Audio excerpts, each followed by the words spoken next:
Hey everybody, Brian Bush, Top Crop Alliance. Another cornfield video here. Stay tuned on the soybeans. I'll get to one of those one of these days here. So, two big takeaways from this video today. Number one, tip back. We're finding tip back in a lot of the fields, especially on those May 15th and earlier plantings. Second part of the video here is determining developmentally where we're at here on this corn. So, number one, I just walking on the row here, just consecutive years, kind of peeled back there. You can see one of the things we're facing out here, especially on this earlier planted corn, is tip back.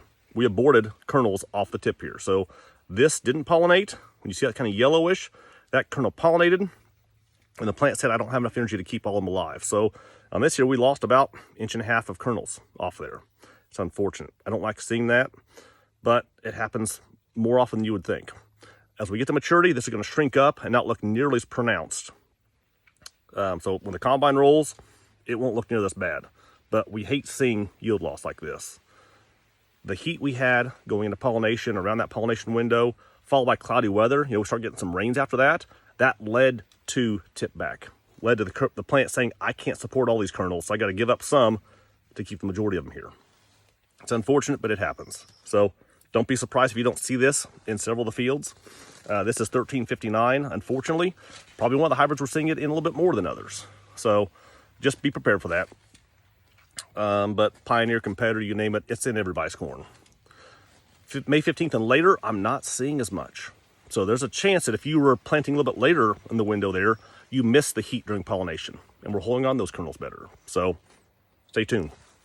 Number two, where are we at? I wanted to show you a corn ear here, because this is 1359 planted on May 11th. If I can get the right kernel here, you look really close here, and it probably is not going to show up on there. Right here, you can just see the really dark golden yellow color starting from the tip and starting to move down that kernel. This is the dent stage, R5, aka milk line moving down. During this stage, we add the dent to the top of the kernel, but more importantly, when this is finished, we are black layered, meaning no more energy goes into that kernel.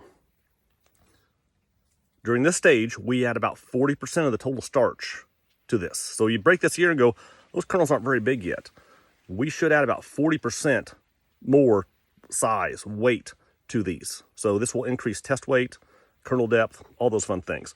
The forecast here of being, upper 70s for highs, 60s for lows, that is perfect. We're going to go slowly through this developmental stage and not rush through. That means more time to collect sunlight and turn it into energy. More chances to add kernel depth, test weight. So I'm happy about that. Right now, again, it's August 19th. It would not surprise me one bit for this to take about 3 weeks to start from start of dent to the bottom. So September 10th-ish, I think we could see corn reaching black layer. The other thing is too, if you think back, May was kind of cold. We did not get a whole lot of heat.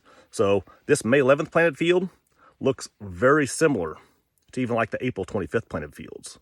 So the early corn's all going to shrink up and be right on top of one another. Later planted stuff, I was in a field of May 15th planted earlier, and it's not yet moving down yet. So there's a little more time yet on that one. So week of the week of September 12th, probably we'll see black layer. But not a lot of harvesters running, not a lot of combines running. If we're getting kind of heat in September, the week of the 19th, we could see combines rolling and starting up in some of this earlier planted corn. So, one last thing on soybeans, I had somebody reach out and say, hey, where's the soybean videos, Brian? What's going on? You're not talking about soybeans. Not a whole lot to see right now. They're green. They have pods. The late rains we got in the past 10 days or so here, I've seen more flowers come on, more small pods. It'll be fun to follow along and see, can those go ahead and develop and establish into full-size developed pods? If so, that can add a yield to us here. So, hope that helps. As always, thanks for watching. If you have any questions, let us know.